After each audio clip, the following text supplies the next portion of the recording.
Am I missing something here? Like, that's how I always understood how these things work is, I live in the city of Wayland. I vote. They, I think 7 to 8 o'clock, they shut down, they do everything, and then they upload it. They didn't all of a sudden run through 1,000 votes. No, those 1,000 votes were counted over hours and hours. So the timeline of the reporting, which is it's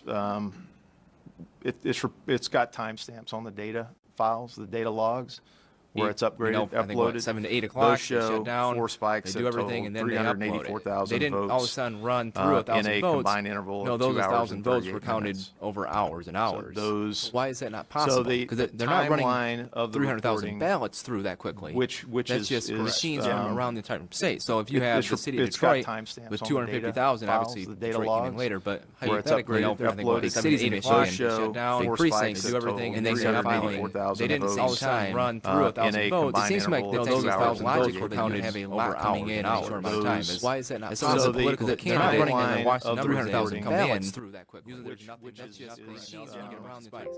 So if you have city of Detroit against 250,000, obviously it's come in later, but I don't think that's pretty big cities in Detroit down precincts, do everything, and they start filing. So if They you look didn't at all the the total time run machines through in a 1,000 votes. It combined seems to make interval of those 2,000 logical ballots counted have a lot coming in a short amount of time. Why is that not So possible? the Because they're not running and watching the numbers 300,000 come in. ballots, 100,000 ballots is the maximum number of ballots that could be processed. But they're not processing that ballot in that time frame. They've been processing those ballots all day long. They are just uploading the total number at that time.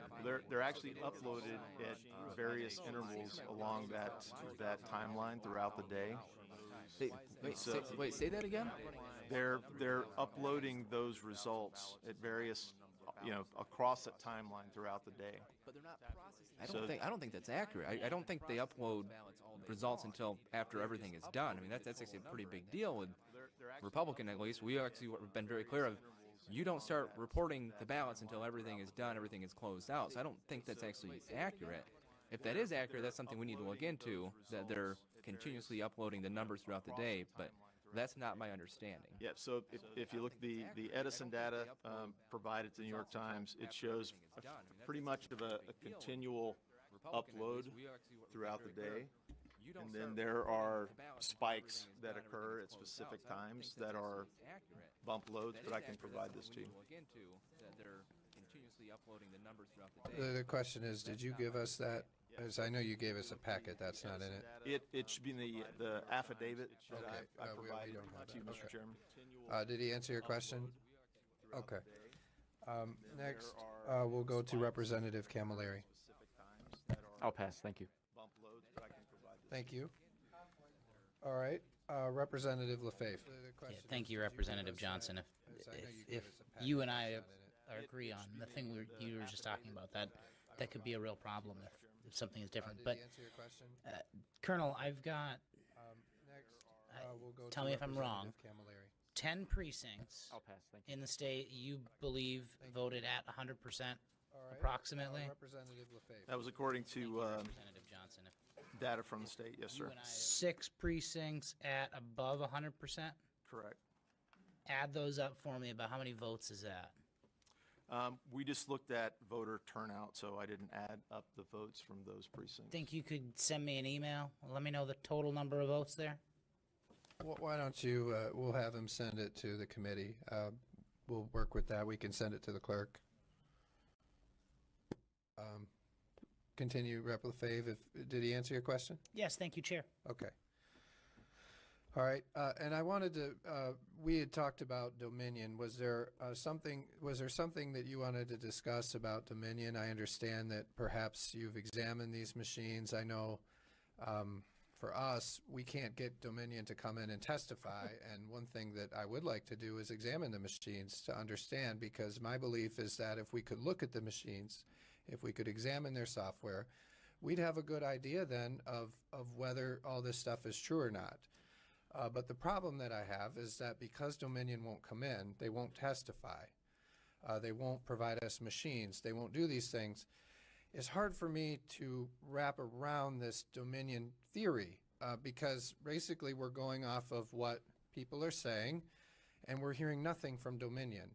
So, as we're investigating, I think that would be very valuable to us. But from what I understand, you've looked at this. So what can you tell us about the Dominion voting system? We began looking at these companies, as I mentioned, the team that we joined that had begun studying this back in 2018 after the Kentucky governor's race, and then several races in Texas with the ES&S machines. We really started looking at the lineage of these companies and the code to the software, and they really seem all go back to Smartmatic, or SGO Smartmatic. They do have licensure agreements between Smartmatic and Dominion, between Smartmatic and ES&S, which is another major voting machine. And really the core of these voting systems are rife with vulnerabilities. I was an information warfare officer, so I looked at ways to penetrate, defeat, and corrupt other systems, whether it was through electronic warfare, through other means. And these systems are highly vulnerable to penetrations at multiple levels throughout the system. The easiest way and the most discreet way is USB drives.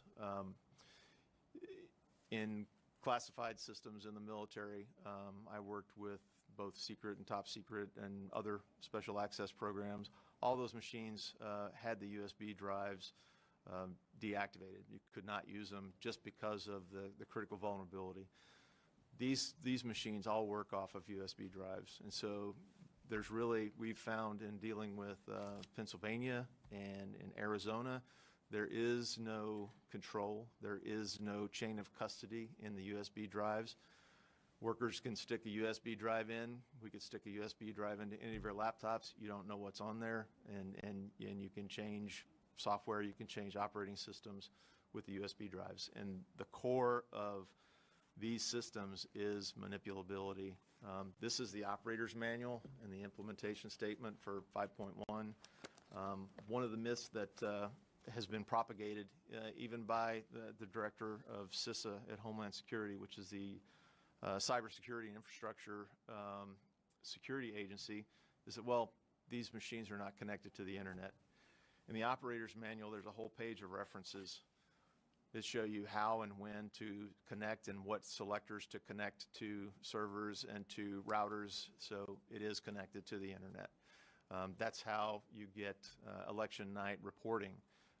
That's through another company called Clarity Elections. They provide early reporting to the news media. Matter of fact, as I was looking at one of the counties where I saw the spike, I believe it's Oakland County.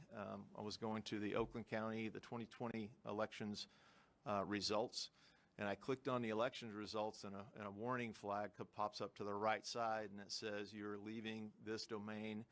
You are going to clarityelections./mi." So the information for the counties in your state isn't really maintained or owned by your county and state, but rather a corporation that's owned by SOE Software and Scytl, SCYTL, which is a Madrid, Spain corporation. It went bankrupt in May of 2020 and was purchased by another UK registered company. So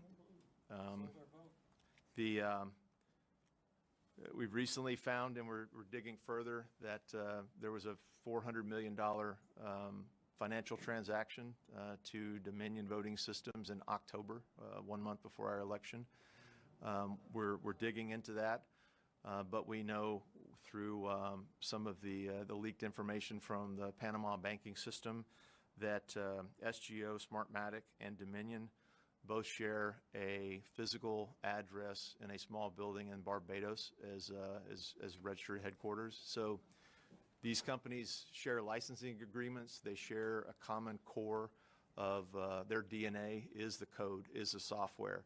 And I'll be happy to provide you an electronic copy of this operator's manual. And when you read through here, and you can see all the options that administrators and operators of these systems have, like some of the previous witnesses mentioned, they can vote blank ballots. They can delete data. They can they can mass adjudicate write-in ballots. And so it is designed to be inaccurate. It's designed to, if an individual or a team of individuals had a malign purpose, this would be the tool that I would want to use. Can I ask you, Colonel, tell them the history of Smartmatic. When did it start? Where did it start? Smartmatic. And what was it developed to do? Smartmatic was designed, developed in Venezuela. Hugo Chavez was the president, and basically he invested, I believe, 28% of the money to fund Smartmatic to control the Venezuelan elections. I personally debriefed the son of a Cuban intelligence officer who was at dinner with two of Hugo Chavez's relatives when Maduro's election was in question due to the populist uprising in Venezuela. And they told him, the son of the Cuban intelligence officer, don't worry, it's guaranteed. Our father invested the money to start SGO. So, And have they been involved in numerous elections that have been questioned as to the integrity of the election? numerous elections in Central America, the South Pacific, and Europe. And are they allied with Dominion? Well, at least in Barbados, with a shared. Does Dominion office. use their software? The Dominion software, so that where the merger of the DNA comes, is there's the licensing agreement, and as a result of a lawsuit, Sequoia Voting Systems was sold off of SGO and purchased by Who owned Sequoia? SGO Smartmatic owned Sequoia. They sold Sequoia Voting Systems to Dominion Voting Systems, and they also purchased Premier as a result of an antitrust. So all of the DNA and the code and the software in these machines are very, very similar. As a matter of fact, there's testimony on the House floor as late as July of 2019 that, decries that we're actually still using this equipment that is full of holes. My team is doing analysis all over the country right now. We can't meet the demand because there's so much. But there was about a 40-page document with the vulnerabilities that was pulled down off of Stacey Abrams' website about these systems across the party, across the aisle. There have been Democratic senators, Senator Klobuchar, Senator Warren, as well as Republicans. So this is an American issue. This is a national security issue. Our voting systems are defined as national critical infrastructure, just as critical as nuclear power plants, just as critical as petrochemical, steel, and ports. What's fractional voting? Can I ask? I'm going to ask a question here. So I just wanted to understand why. So when we hear these things, they say in the press, they say this has been debunked, right? Every time I read about this, they say this has been debunked. It's fake news. Please, we don't want to have to remove anybody, and I'm serious. We're not supposed to yell out here, but let me ask you. When you hear that, why do you think they're saying that? Because we do hearings like this. For many people, this is the only time they hear testimony like yours. But why are they saying that it's debunked? Do you have a theory on that? I have a theory in life, and it's about people and personal behavior. It's either a variable of competence or a variable of commitment. In this case, they would be either incompetent.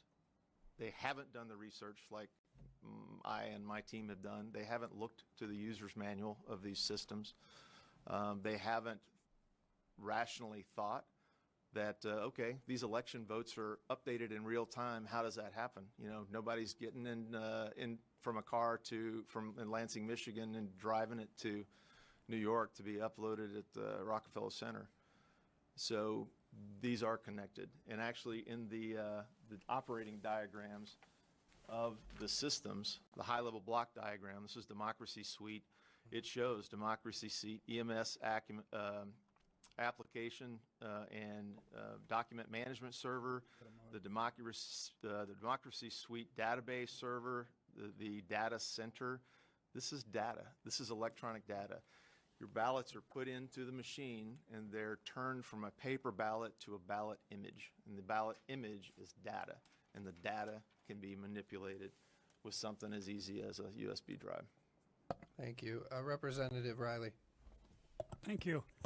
So I'm just trying to figure out, would not a recount detect if you had a software manipulate the votes? I mean, wouldn't that be easily seen?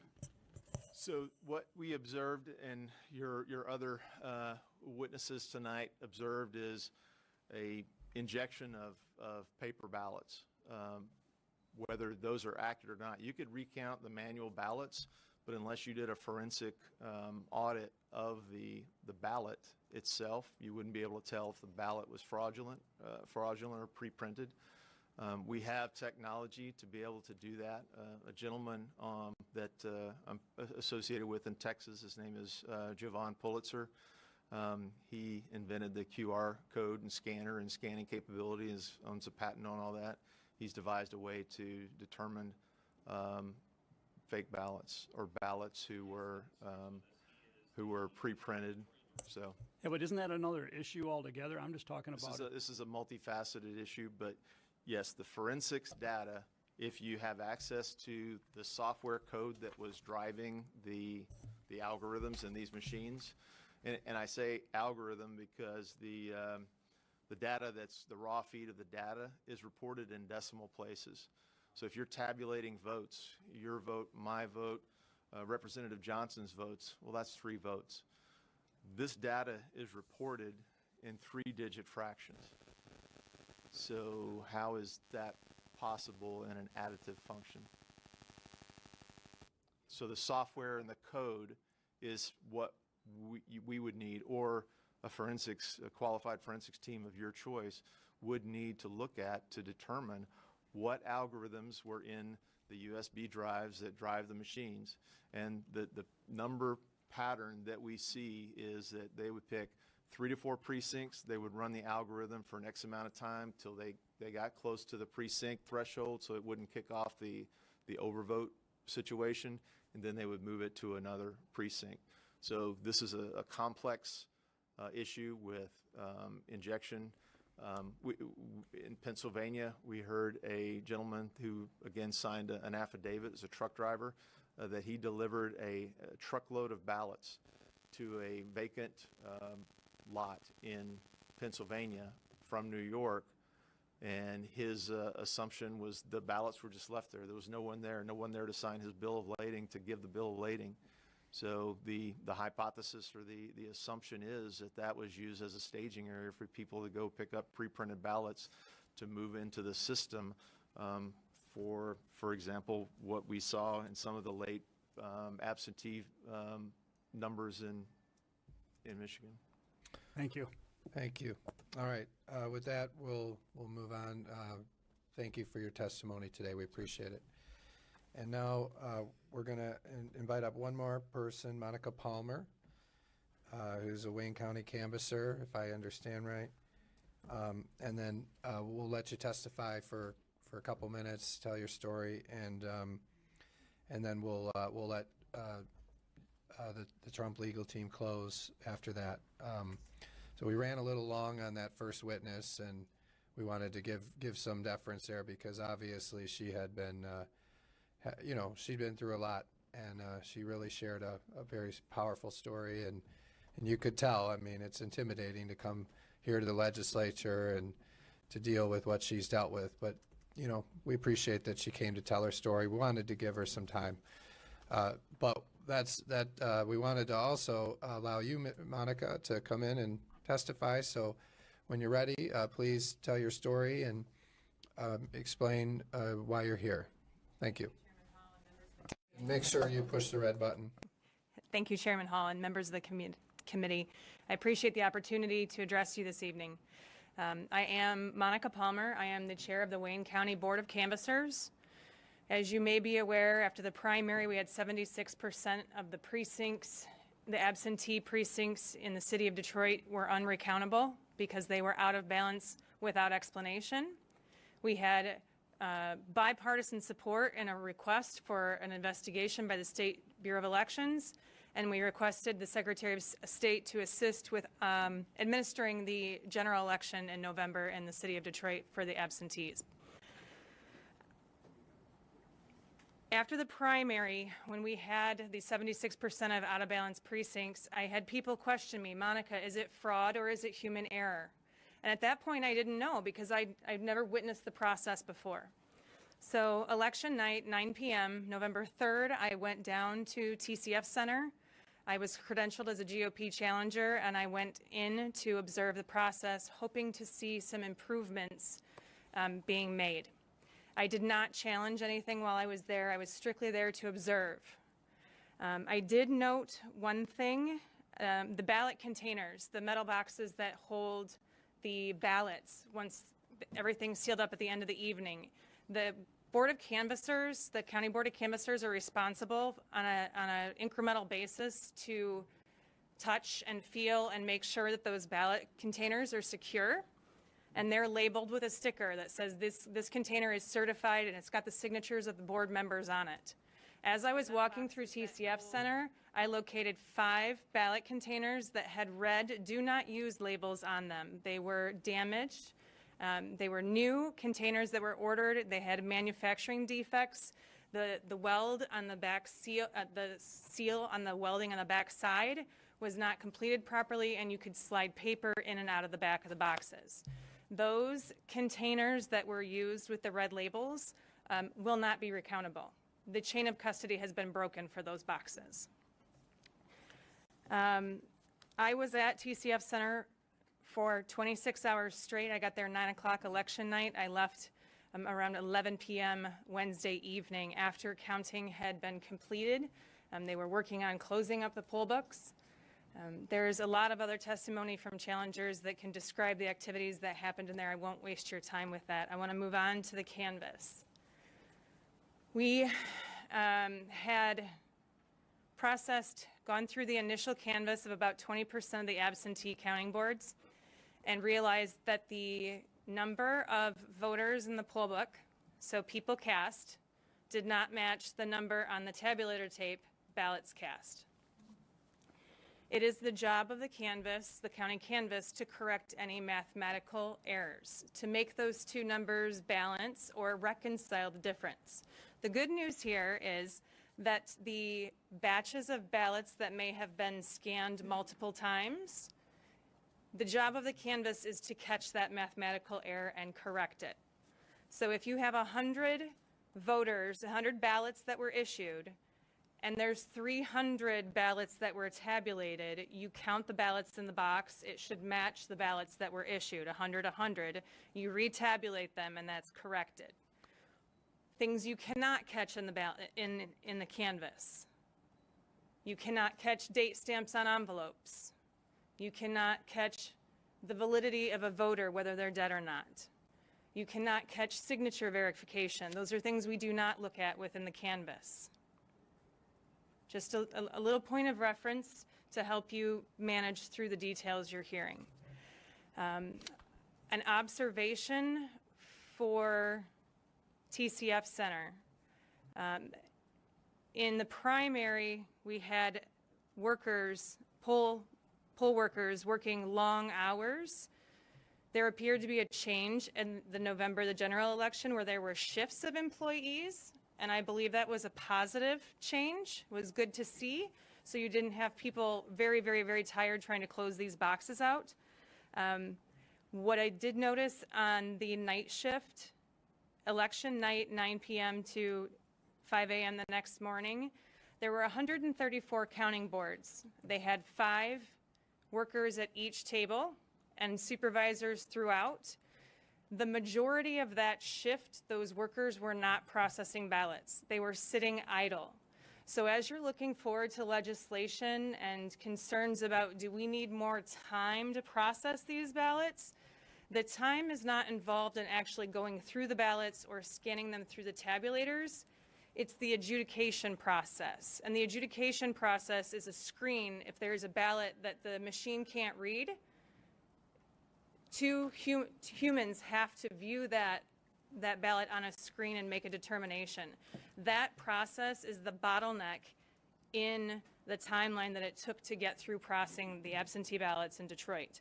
So as you move forward with potential legislation, maybe look at some funding sources to get the right amount of equipment to help them get through that. Back to the canvas and the numbers not matching. 20% into processing the absentee ballots, we realized we had a large portion that did not match. And it's standard procedure to contact the clerk when you have that happen to ask if they have any envelopes that may not be scanned, if they have anything stuck in an auxiliary bin, ask them for a corrected list if possible. We did not get corrected statement of voters, so people cast, until 13 days after the election. It was the afternoon, the day before certification, when a large black tote was brought into the canvas containing multiple precincts' new voter lists. Some of those voter lists managed to make the balances work out. At the end of the day, less than 24 hours later, the canvas was given a verbal report for the plus and minus. We were not provided with an executive summary written, even though I requested one. And that oral report, my quick math showed that 71% of the counting boards, and we've got to be careful because in the primary we were talking precincts, now we're talking counting boards, which are, it's a different math formula. But 71% of those counting boards were unexplained without, were unbalanced without explanation. Having less than 24 hours to get corrected voter lists and going through 134 counting boards to make those differences is not a lot of time. And that is why I originally voted no on the certification, because I believe the state needed 10 more days to continue to dig through that to find those explanations. As you continue to move forward through legislation, with the information I was giving, I can't tell if there was an issue with missing scanning envelopes, if there's an issue with the voter file, with the poll books, with the supplemental lists, with the unlisted list. I don't have that information to be able to know to tell you how to fix that. But getting corrected information 13 days after the election is not the way to go about it. And one more item to note, in the State Board of Canvassers meeting, Daniel Baxter said that they did not issue any revised poll lists. I don't know if he was misinformed or misspoke, but there were clearly an entire tote of revised lists delivered the day before the certification. And I'm happy to answer any questions, and due to time, if you have additional questions, please reach out to me afterwards. All right, thank you, Monica. And you know, I heard stories about how you were threatened and bullied and attacked by a lot of these radical left-wing people, and so I have my sympathies for that. And you have my sympathies for that. I know you've been through a lot, and it's courageous for you to be here and testifying today. So thank you. With that, I'll go to Representative Weber. Thank you. Thank you for being here, and thank you for your service on the Board of Canvassers. My question is, do you have any recommendations for this committee and the legislature with regard to empowering Board of Canvassers to maybe have a more substantial role in the process going forward? I know reading some of the media reports, you seemed kind of frustrated with the limitation of what you could and couldn't do in the canvass. Yeah, that's an excellent point. The Board of Canvassers across the state of Michigan, most of the other boards in the other counties, the 4 canvassers are the ones going through every poll book and looking at the number of voters and the number on the tape. Wayne County is huge, and it has different rules because there's so much work. 4 people wouldn't be able to complete it. The county clerk's staff is assisting the Wayne County Board of Canvassers. And I've only been on the board for 2 years. I roll up my sleeves and get involved, and I'm going through poll books with staff to help understand the process. I think if I'm going to certify this election attesting that it's valid, I need to know what's going on. My understanding is that Wayne County operating differently has not been involved in the actual processing process that much. But in return, I think maybe what you might have been asking was more authority for the Board of Canvassers, because we have no control over what the clerk does. We have no control over the Secretary of State. We have no authority to demand an audit. We have no authority to tell anyone how to change their processes. But at the end of the day, we're holding the bag for whatever results come out of the election. Thank you. Representative Camilleri? Thank you, Mr. Chair, and thank you for your testimony. I also first wanted to say thank you for doing your job and certifying the election. I really do appreciate that. One thing that I would like for us to just clarify here, as we know, the unbalanced precincts are not unique. It's not unique to this election. It happens in other elections in years past.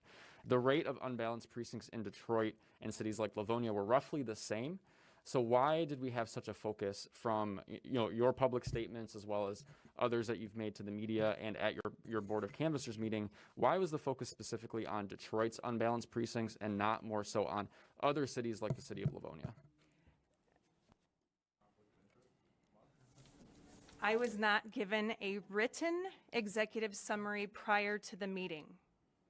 If you watch the Zoom call, staff was listing off communities plus or minus in or out of balance. They're referred to Detroit or out of county. Livonia was specifically brought up because there were some troubles there. But when you're referencing out of county and Detroit, it's already separated into two different groups. I was doing the math on fly, scribbling, and referenced the percentage, comparing it to the primary, because we already had identified that there was an issue that we were hoping to see some improvements in. The actual motion that came to certify the election, that came with a resolution for an audit, requested an audit of all of Wayne County, all of the unbalanced, unexplained precincts, not just the city of Detroit. It did get heated after the no vote, and there was some hostility from board member comments. There was some pressure from council. I did initially reference Detroit first. A few sentences later, I did bring up Livonia as well. I was not singling out one community. This is about making sure that we have accurate documentation that can be audited and that there's explanations, and that's what I was trying to accomplish. Thank you. And I understand, like in Livonia, and this might not be related, but in Livonia, I heard, because we had a state house race there that was pretty close, a couple hundred votes. And then what I understand happened is that somehow they can't recount most of the precincts. Can you explain that? Sure. So if you have 103 ballots that are issued, people cast. If you have 3 individuals who spoil their ballot, they make a mistake and they take it and they say, I need a new ballot. So you issue another one. So now you have 106 ballots that have been issued. You only have 103 that are counted, and you have 3 ballots that are in an envelope for spoiled ballots. 106 does not equal 103, but there are notes in the poll book and there are spoiled ballots that you can reconcile the difference. They're out of balance. It's a normal occurrence, not a problem. The problem is when you have 106 ballots cast, people, and you've got 135 in your total for the votes for the night. And if there's no explanation in the poll books how you get there, it's not recountable, and that is a problem. And specifically to your point, in Livonia, where you've got a state house race, when you have communities that have this, a high number of precincts that are unexplained and not recountable, it's going to hurt the recount for your mayor, your city council, the school board members. In Highland Park, the last time we had a recount in there, it was a city council recount, and half of the precincts couldn't be recounted. We had an entire community in there hoping to see the numbers and make sure it was right. And the candidate was distraught when she filed to have all of the precincts recounted and half of them couldn't be recounted. We've got to figure out how to get it right. Yeah, I think just for me, that's always something I found very odd is, like for many years we have elections and then they say, well, we can't recount Detroit or we can't recount Wayne County because they say either the boxes are unsealed or the ballots don't add up. Was that widespread in Wayne County this time? Or was it limited to Livonia or what? Again, if I had a written executive summary that showed me every precinct for the entire county, I could have prepared and highlighted and went, these 15 communities outside of Detroit all had problems. I don't have that information. I still don't have that report. Wow. Now what is being, in Wayne County, which is where you can speak to, do you know, why does this sort of thing happen election after election? And maybe it happens elsewhere, but you're the Wayne County canvasser. So I just want to understand, as a canvasser, what do you say to the elections people when they tell you this year again, the ballot boxes are unsealed, the ballots don't add up? What do you say to them? Because I can't figure it out. Why is it always that way? What do you say to them to improve that? Please, please, please, please, sir. Please, sir. Please, sir. Please, sir. Please, sir. All right. So my question, though, is on Wayne County and the city of Detroit, do you hear from them to say what are they going to do to stop this from happening in the future so we can recount these precincts? And we're, there is a trail. We made that request after the primary. And what happened? I have not seen a report from the investigation. I saw lots of press releases from Secretary Benson saying that she was going to help with staff, and it did look like there was plenty of staff around TCF Center, so that appeared to be an improvement. I asked for a meeting with Clerk Winfrey prior to the election to try to understand the process a little bit better, to see what kind of improvements were being made. I did not receive a meeting with her before the election. So would you say that in these election officials in Wayne County are not following the laws there? I can't say that. Okay. I don't know that to be true. But they're not communicating well.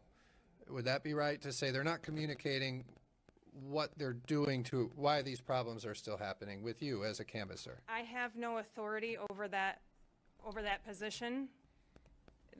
The clerk is not required to communicate with me. Yeah, that seems like a problem. Yeah. And well, sure. Thank you for sharing that. I didn't know the answer to that. We'll go now to Representative Riley. Thank you. When it comes to the precincts that don't balance, is there a quantity that we know? Is that public knowledge? that don't balance or that don't balance unexplained. No, the Because being out of balance, if it's explained, is okay, it's recountable. Okay, but do we know the quantity, when something is not balanced, do we know the quantity of votes? I believe, I asked for a cumulative total, because you have some that are higher and some that are lower. And the verbal number that was given to me during the canvassers meeting, I believe was around 400. But again, if I had a written executive summary that showed me every precinct that was plus or minus, there would be a total at that bottom of the page, and we could look at it real easy. Gotcha. Okay, thank you. Mm-hmm. Representative C.A. Johnson.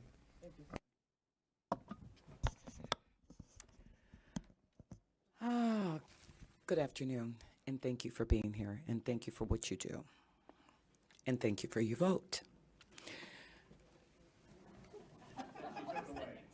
Please, let's let her ask questions.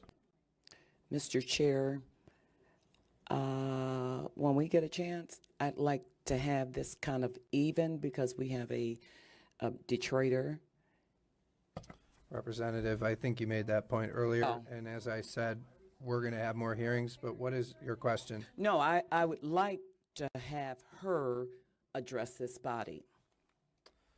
Okay. She is a We're Detroiter. going to move on, Representative, if you don't have a question. I'll go now to Representative Johnson, Steve Johnson. Thank you, Mr. Chair. So you talked about getting a number of revised poll books. Is that could you explain what that is? Because I'm not an elections guy. Sure. Explain that to me. Thank you. Okay, in your poll book, there is a section that's the statement of voters. So for the absentees, it will show all the absentee ballots that were issued, requested, issued, and received. And you can see the dates in there for every person, and there's a total at the bottom. So on election, I believe it was Sunday that the poll books were printed. So all of the ballots that were received by Sunday when they were printed are in this list. There's a supplemental list for any ballots received after that. Okay, because you've got ballots coming in on election day while they're being processed. You add those two together once the polls are closed and you've got your total number of ballots received on election day. You add those two numbers together and that should be the total of ballots that you have sitting here. If they don't match, your phone call is to the clerk and say, why don't they match? Do you have envelopes that sitting on your desk that didn't get scanned? There is a method of going through the entire pile of envelopes to make sure every single one of them is scanned, and it does take some time. But in order to be able to make the mathematical corrections, how do you know, is my list of voters right, or is my number of ballots right? So you try to get, if there's any updates that need to be made to that list of voters, you try to make sure you've got that correct number to start from. Does that help? That does help. Now, is it possible for someone to, let's say we're doing an investigation audit, can we see the original poll book as well as the revised version, or is only the revised version out there? My understanding is that staff retains the original list and the revised list. Okay, thank you. Yes. Representative LeGrand. Thank you, Mr. Chair. So help me understand this, because I've been involved in recounts in my county, and we have exactly, this issue is pretty much universal. Like, it's a question of ratios change, but like nobody has 100% balanced precincts. And we heard testimony in the committee about that previously. My understanding was that you could recount if your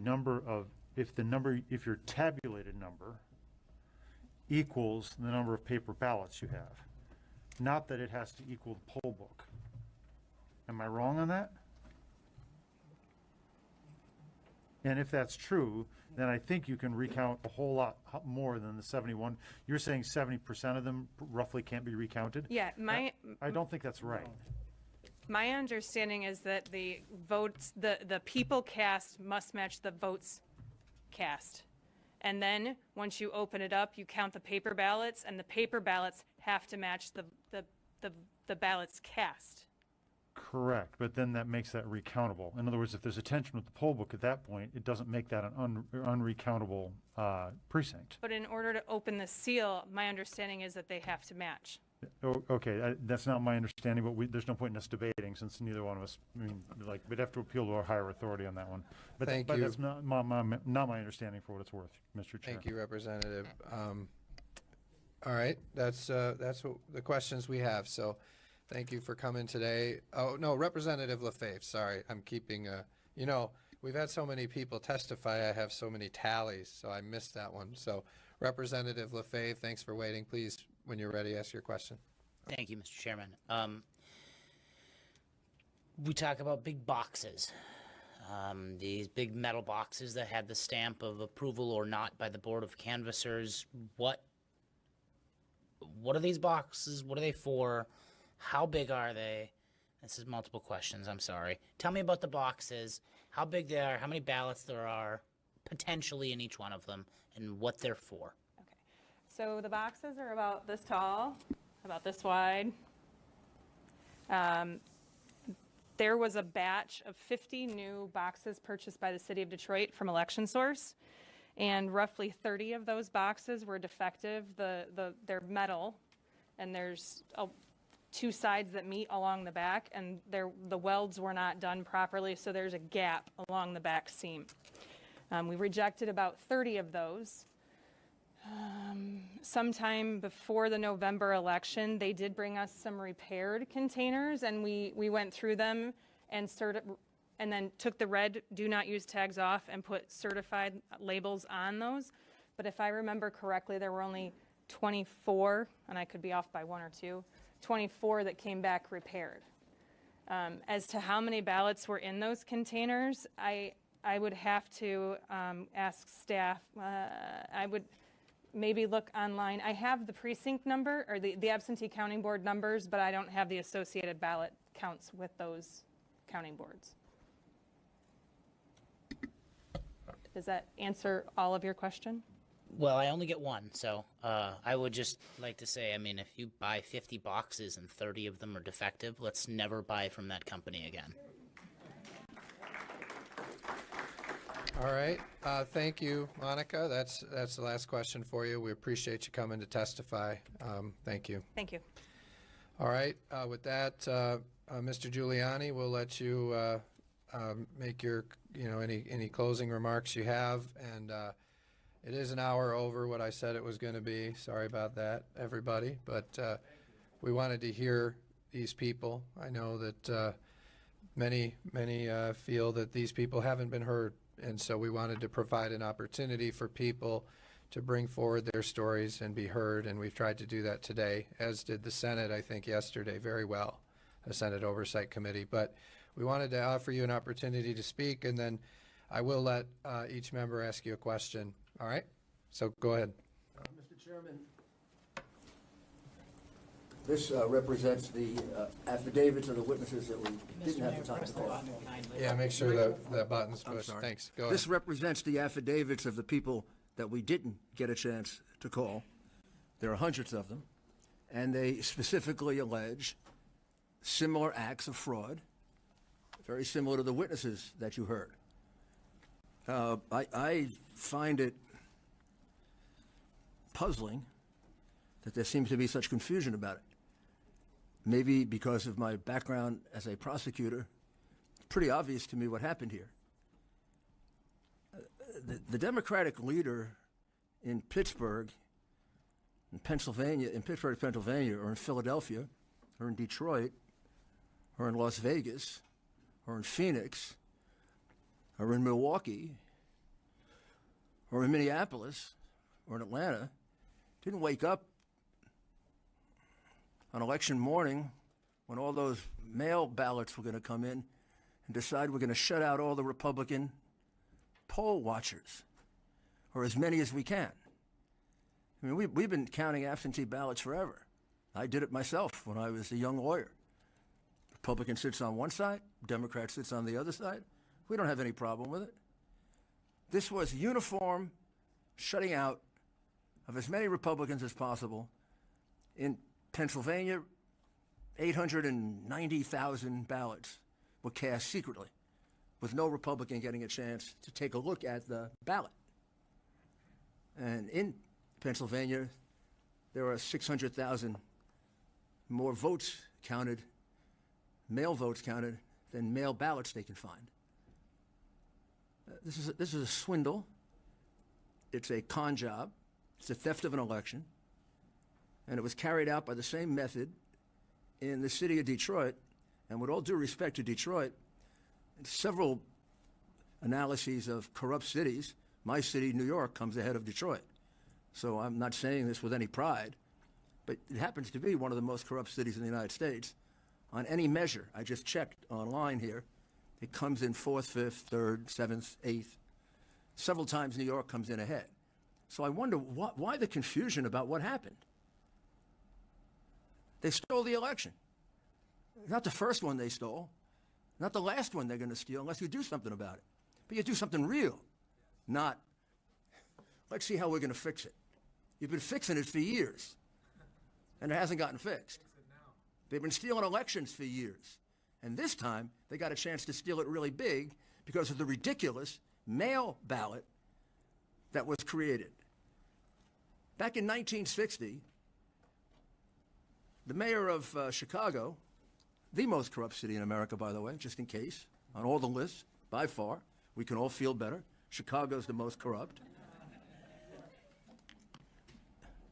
He helped to steal the 1960 election by holding back the ballots in Chicago so the Republican ballots would come in, and then along with a gentleman named Sam Giancana, they got the ballots they needed to elect their candidate. Last year, 2 years ago in Florida, the same thing happened in Palm Beach and Broward County. It was a 2-point election, Senate, governor. Palm Beach County took 2.5 weeks to report. And finally it ended when they caught a truck like the one coming from Bayport, New York to Philadelphia. They caught a truck in Jacksonville headed to Palm Beach with 100,000 ballots that pretended to be Palm Beach ballots, but they were done up in Jacksonville. And then they had to end the election, and they prosecuted the people in Palm Beach. And remember, this year, we had no problem in Florida. I mean, you were counting for an eternity. Florida was over with that night because the governor had the courage to straighten it out. He had the courage to prosecute the people who committed the fraud. You don't end fraud by prospective measures to deal with fraud. You know how you end fraud? You put criminals in jail. That's how you end fraud. You have the courage. You have the courage to say that certification that was done by your state is a complete phony. It's a false statement made to the United States government. Those are prosecutable, by the way. That's not the vote by any means in Michigan. That's not the vote in Michigan. I don't know what the vote in Michigan is, but it's at least 300,000 or 400,000 votes off from what the real vote in Michigan is. And you heard the anger and the upset of your citizens. They seem to have more passion about it than you do. They figured out what happens because they live on the street. They know what happens in Detroit. Don't scratch your head about what happens in Detroit. They steal elections in Detroit. Representative, you'll have an opportunity. And they steal elections in New York, and they steal elections in Boston, and they steal elections in Philadelphia. And the Democrats were smart enough to pick 10 corrupt cities to play their game out. 10 cities in which they could get away with it. 10 cities in which they could go into court and find a hack judge that will decide anything they want. So, I mean, we can live in this strange world all we want, but we're getting at the point where our freedoms are beginning to be eroded. Our right of free speech has been eroded substantially by the censorship imposed by big tech, big media, big corporations, and the Democrat Party. Our right of freedom of religion, with the ridiculous dictatorial way in which the COVID regulations are imposed on us, like they like to be dictators, these Democrat governors, they're taking away our right of the freedom of religion. Those are basically the two reasons we founded this country. Oh, by the way, there was a third, the right to freely and honestly elect our government, and they're taking that away from us too. It should not go without notice. And you should spend time taking a look at Pennsylvania, look at Philadelphia, look at Pittsburgh, look at how eerily similar it is to what these people testified to. Read the rest of these and see that there are hundreds of people that back them up. That election center in Detroit was a disgrace. You should be ashamed of it as citizens of Michigan. I would be ashamed of it if it was in New York, and it could easily be in New York. and I would do everything in my power to make sure it never happened again. And I would never certify an election or have my name associated with anything that was false. Now, it is your responsibility to do that. Not the governor, not the Secretary of State. You were given that responsibility by our founding fathers. They decided who would be the final arbiter, who should overlook a presidential election. And in Article 2, Section 1, Clause 2, the power is given to you. In the McPherson case in 1892, the United States Supreme Court made clear that you can take that power back any time you want to. Yes. Anytime. You can take it back tonight. You can take it back the day before the electors go down to Washington. You can take it back any time you want. And in case you think it's old law, it was reiterated in Bush v. Gore. You have the right to take it back. You are the final arbiter of how honest or not your election is in your state. And it's your responsibility to stand up to that. And all I can tell you is, we let them get away with this. I don't know what happens after this. This was a concerted plan to fix this election. There's no way that Donald Trump was ahead by 800,000 votes going to bed at night, that he was ahead here by 300,000 votes, that he was ahead in Wisconsin by 400,000 votes, that he was ahead in every state, that over a 4 or 5 day period with this ridiculously corrupt system of counting, they turned around with ballots coming in the back door, ballots being driven down from New York. There's no way that this wasn't stolen. And what it takes is courage. Courage. Not to be afraid of what's happened to these poor people. They've got guts to stand up to what the Democrats do to them. And it's not just the wild and crazy left-wing Democrats who do it. They do it as a way of bullying us. You can see their behavior in this hearing. I can see the difference in behavior between two sides. Maybe sometimes we're too nice. Maybe sometimes we're too decent. Or maybe we shouldn't change. But one thing we should have is we have the ability to defend ourselves and not let our people get kicked around the way those Republicans were kicked around. They wouldn't let it happen, and we shouldn't let it happen. Thank you, Mr. Mayor. With that, and I ask the crowd, let's be respectful. I think one thing I've made, sir, please, sir, you're out of line. Please, we're having a legislative hearing here, so, I've said all members of this committee, if they wish, can ask a question. I hope we're respectful about that. So, with that, I'll allow Representative LeGrand. So, Mr. Giuliani, I really just have one question for you. We heard testimony tonight that you got an affidavit from one of these witnesses on November 8, witness who talked about tens of thousands of ballots being riffed through a machine. We had another witness who talked about ballots being double counted, who said that her affidavit dates back to November 3rd. You opened your statement, you made, in your opening statement, you referenced 700,000 fraudulent ballots in Detroit, which is problematic given that there were only 250,000 counted. My question is, given that we have paper ballots in Michigan, why on earth did you not ask for a recount? Well, there'd be no reason to ask for a recount because you just recount the same fraudulent ballots. Once you have separated the envelope from the absentee ballot or mail-in ballot, you are forever unable to audit them. That's the reason why it is so critical that they be inspected. That's the reason why from time immemorial that's been done and honored by both political parties and honored in the breach by your political party this time nationwide. 71%. There is no way, when they recounted in Atlanta, they just recounted all of the same fraudulent ballots.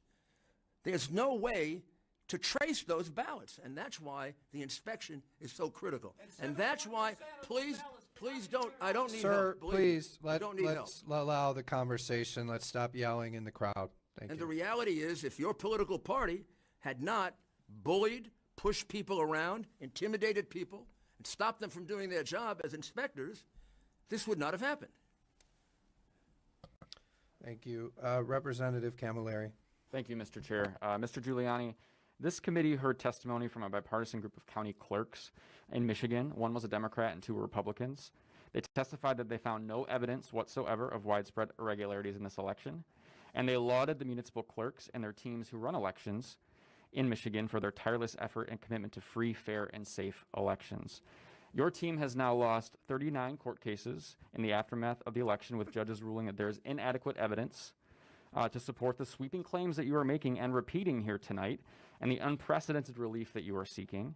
Yesterday, we learned that U.S. Attorney General William Barr has similarly found no evidence whatsoever of widespread irregularities that are worth investigating. If our local clerks, state and federal judges across the country, and the highest ranking law enforcement official in the United States cannot find any substance to or any merit in any of your arguments, why should we? Why should we sit here in this show that you are partaking in and taking around the country if no one has found any evidence whatsoever of any of your wrongdoing? And why should we not believe the reported attempts of you to try to seek a pardon from the president? What was the last part? That last part is not You're relevant attempting to seek a the pardon, so why is election. this not part of that? Representative. I will ask that he be disciplined for that. First of all, Hold on. first of all, what he says is untrue. Second, that is a defamation of my professional character. Do you allow that? Do you allow that to happen in your legislature? As I said, reported. As I said, Representative, let's keep it limited to the germane issue here. So, Just for Mr. the Giuliani, record, let me just ask for the record, question. we haven't lost 39 cases. We've only brought 3. So you're wrong about that. Second, the reason why people are reaching those conclusions is because, like you, they don't have the discipline, maybe the intelligence, I don't know, to read through this, and to read 20 more like it. You can't tell me there's no evidence when I have a couple of thousand affidavits from people. You can't tell me that your credibility is better than the credibility of those people. They swore under oath. You didn't. And you seem very, very free to lie. Mr. Giuliani, I'm just you have a point of order? I'm just hoping to get an answer to the other questions about Mr. Barr and others who have disproven a lot of I gave you the answer. Point of order? The answer that I gave you is they didn't bother to interview a single witness. Just like you, they don't want to know the truth. Well, you probably know the truth. I'm worried about their not wanting to know the truth. Thank you. Representative C.A. Johnson. Well, I want to take the time to thank everybody and to thank you, Mr. Giuliani. And I will take the time to just give some quotes that some of my constituents made today. Our elected officials should be condemning. What is your question, Representative? Sir. I'm asking you, what is your question? No, I don't have a question. I would like If you don't have a question, then we're going to move on, Representative. No, that is not fair, sir. Representative because Riley, our we're gonna elected move on. officials should be condemning, not I'm sorry, you're out of order, Representative. You're out of order. You're out of order. You don't have a question. You're out of order. Representative, you're out of order. You're out of order, Representative. You're out of order, ma'am. You're out of order, Representative. Representative Riley. Thank you. Mr. Giuliani. So I just wanted to make sure that you were aware that there was real concern before this election by many individuals that there was going to be some crimes committed. And I think one of the ways that we saw that is when we realized that the training that was put on really revealed that it was going to be intentional to mislead some of the poll workers, et cetera, on what to do in the situations that were coming up. So prior to the election, when we saw the training, there was some individuals that made it public that they had gone to some of the trainings and reported back, actually had evidence through recording the trainings, and said, yeah, these people are going to, this is not right. And so it was not until that came out that and a lawsuit or suit came out that said basically, that was taken to the Court of Claims, where they had to rule on this to say, yeah, you have to allow people to come up and do your job and get within 6 feet to do your job as a poll challenger. It wasn't until that court case had happened. I also submitted an investigation, asked for an investigation from the Secretary of State prior to the election on this very thing. So I think there were some crimes committed when it comes to impeding what a challenger's role is. I believe it's a felony in the state to do that. And we have a responsibility, I believe, to do that. So I just want to make sure you're aware that we saw this coming, and there was an effort to head this off. Well, I appreciate that. Only thing I would say is I believe it's much worse than you realized it was going to be, and it is not confined by any means to Michigan. I mean, this is what you are describing, cutting off Republican inspectors, happened in 10 cities, all Democrat-controlled cities, all cities with a history of corruption, and in numbers that are not insignificant, in numbers like the hundreds of thousands. Enough to change the election. All right, and I guess Representative Steve Johnson. Thank you, Mr. Chair. Thank you, Mr. Giuliani, for being here today. The purpose of this committee is to search for truth. Whether you like it or not, the goal here is truth. What really happened? In that search for truth are things maybe we aren't happy with, maybe things we are happy with. It's led me to a couple understandings here that are going to probably make people on both sides angry. Number one, starting with Dominion. People that are essentially running our election, refusing to come before this committee and explain themselves. Amen. They are essentially a government contractor. We pay them, I assume, millions of dollars, and yet they will not come before this committee to answer tough questions. Amen. I think at the very least, their contract should be pulled going forward. However, let me continue. We could sit here and we could talk all day long about Dominion, about whether it's accurate, whether there's fraud, whether they're cheating, whether there's foreign influence. And your word is as good as mine. The only way we can actually know for sure whether Dominion actually changed the results of the election is through a hand recount. Now, I understand a hand recount would not... I understand Let's that let Representative Johnson speak, please. Would not find dead people voting, would not find maybe illegal people voting, but a hand recount would determine if 20 votes went in for someone and the machine said 25 votes came out. A hand recount would identify that. And yet 48 hours, you have 48 hours after the vote certification to request the recount, and we never got that. So instead, what we hear is a lot of talk, a lot of thoughts, a lot of allegations, but we had one opportunity to actually do this, and the Trump campaign did not make that request. That's number one. Moving to Detroit, which is where a lot of this has been centered, and rightfully so. What we saw at the TCF Center was absolutely unacceptable. When you see where they are purposely violating a court order regarding the 6-foot rule, a purposeful violation. This isn't some old court order. This was right before the election. They knew darn well about that court order, and they purposely violated that. Chain of custody issues, absolutely huge. They have boxes that are open with ballots. Shocking. It's a box. You can't find a box that actually does its job. And then when you see, and there's video proof of this, not only just the testimony today, but you can see it online where when Republicans were being kicked out, they were being cheered. People were cheering when Republicans were being kicked out. And Republicans were not being let in to fill those spots.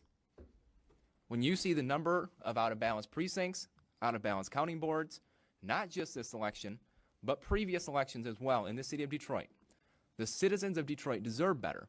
I quite frankly believe their city clerk should resign based off of their... Representative, I'm going to get my question right here. All right.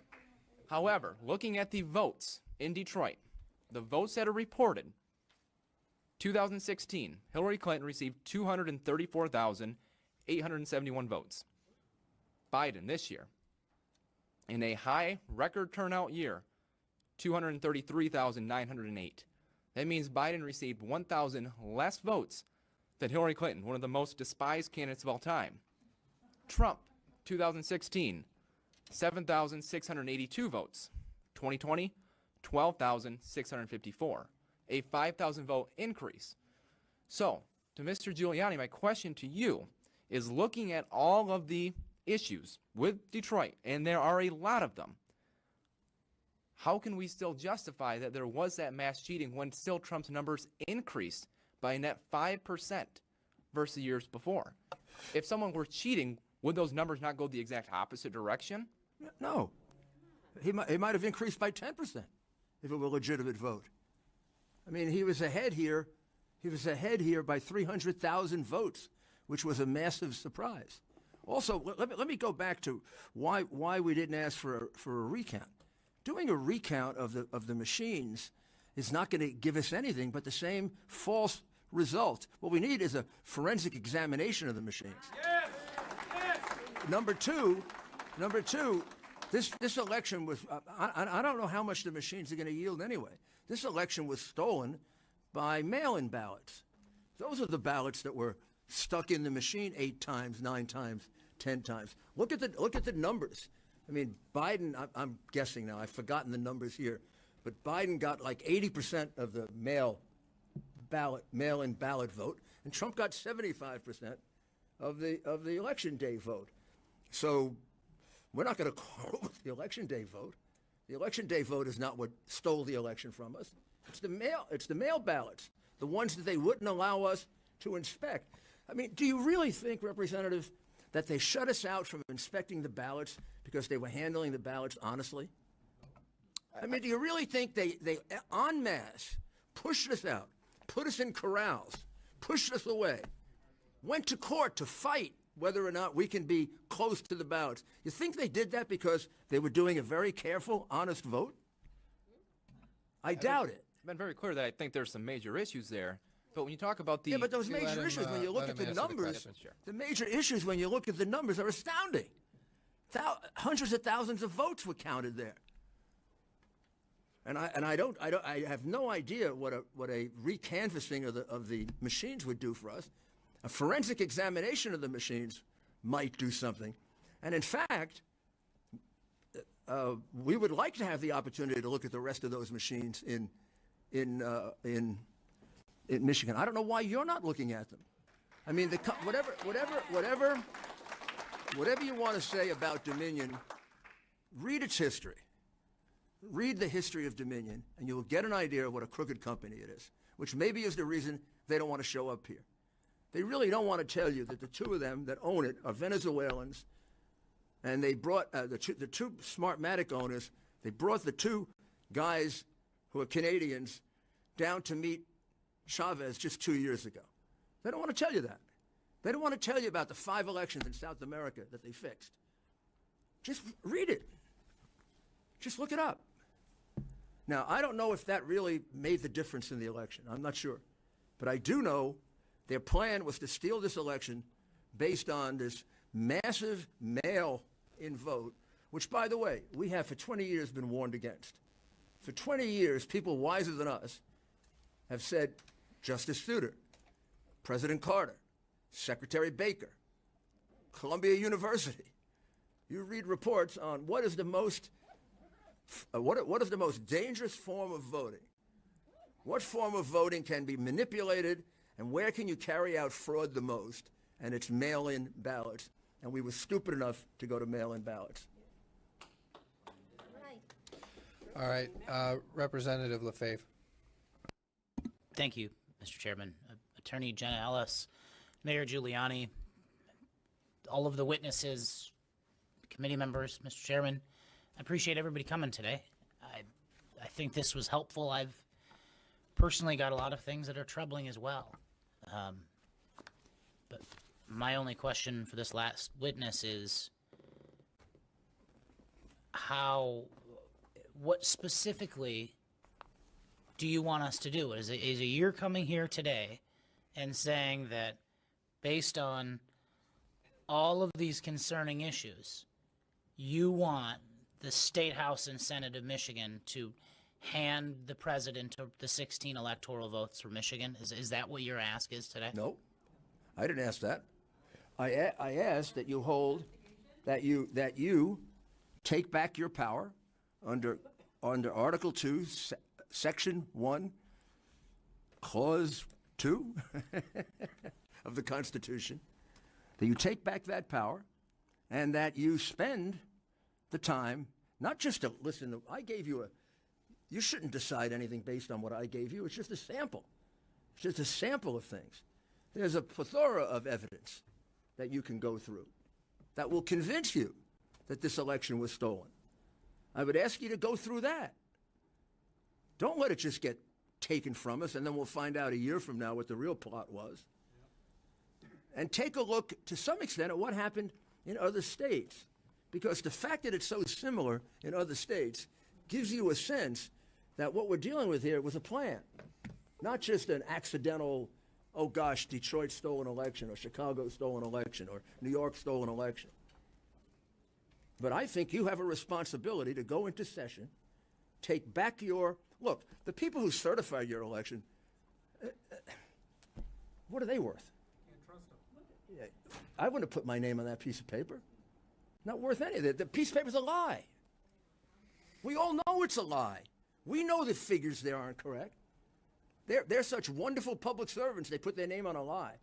Why don't you spend the time to find out what the right numbers should be? I guess, Mr. Mayor, my problem is we have these certifiers who I think, and maybe I'm wrong, but at least in one particular example, they didn't feel confident. They certified the vote.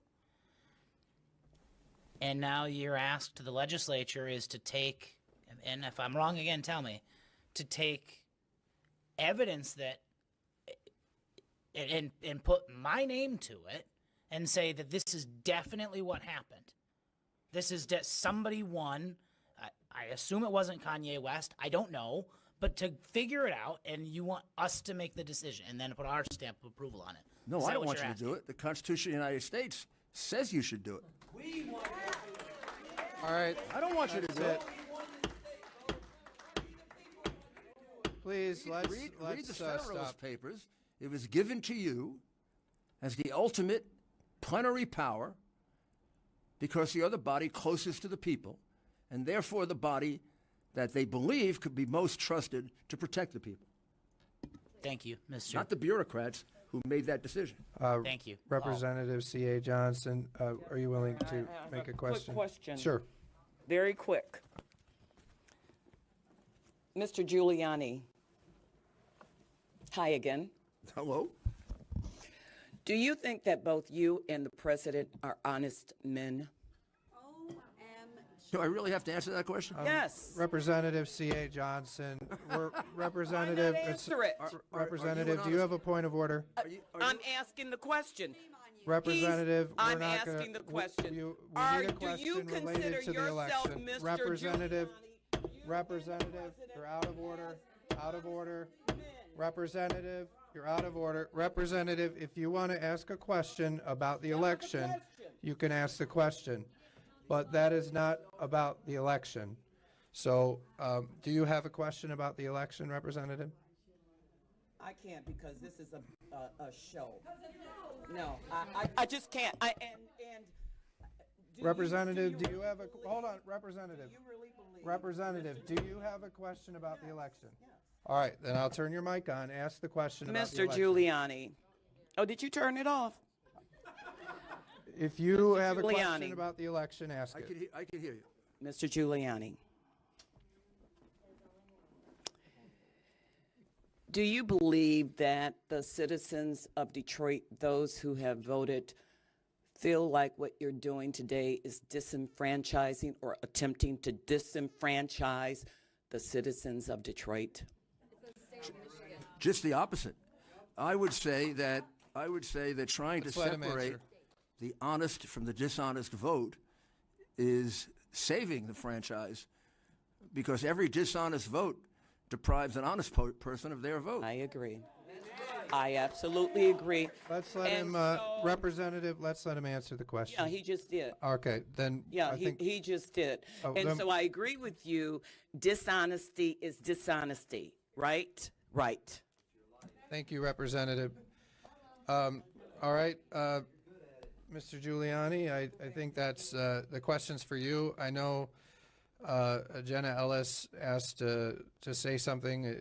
I'm not sure what, but what is it you wanted to say? You have some kind of closing statement? Thank you. And I appreciate all of the members of the panel. And typically what I've done before 2 other states is to explain the Constitution and to explain your duty. However, in this particular legislature, it's very apparent that the circus has only been from one side. The witnesses that have appeared before you today have done so as honest, sincere, and forthright citizens bringing concerns to you. And when you are saying that there are concerns but only looking forward, you're not doing your constitutionally obligated and mandated duty. And what we're here to do today is to present to you the evidence that we've been able to do in the last 4 hours. Mayor Giuliani is very correct that this is only a sample. But no honest person can hear these citizens of your own state today look at what happened in Wayne County with the bullying of the 2 GOP Board of Canvassers when they didn't want to certify the election, and can let this proceed. What the Constitution obligates you to do is to take back your plenary power, because the certification was false, clearly.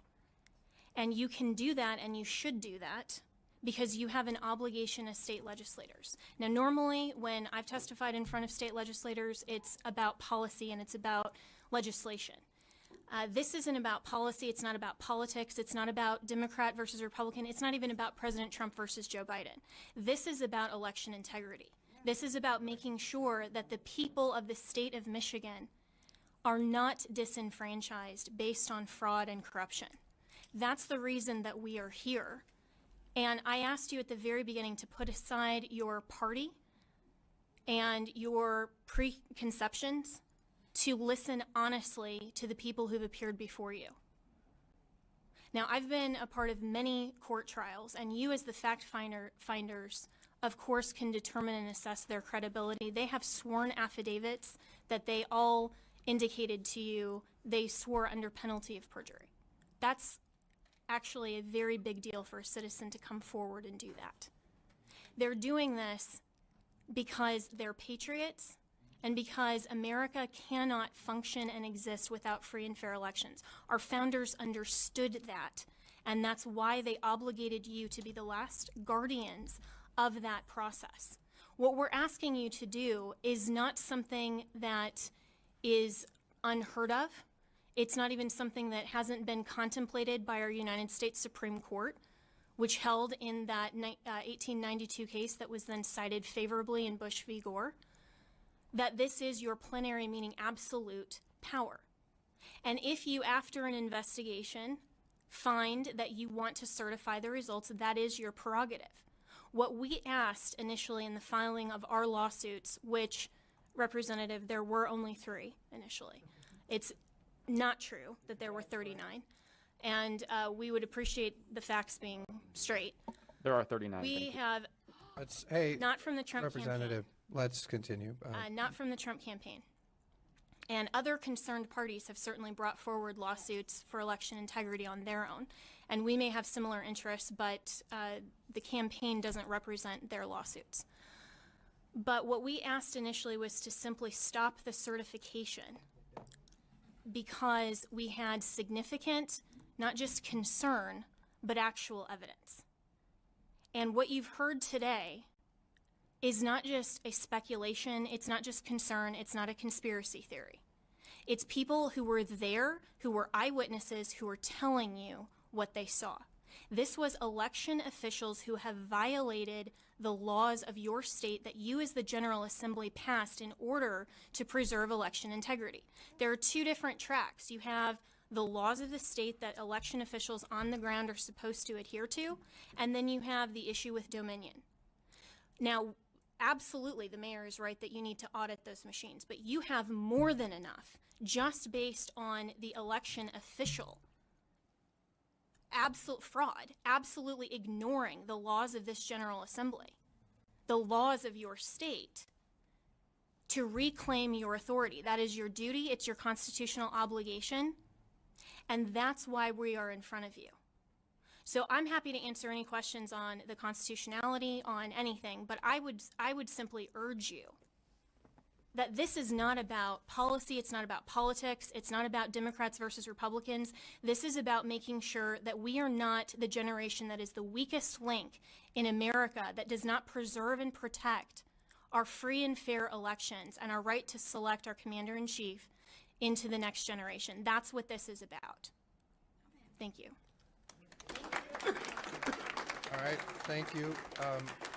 Any questions? Questions down here for Representative C.A. Johnson?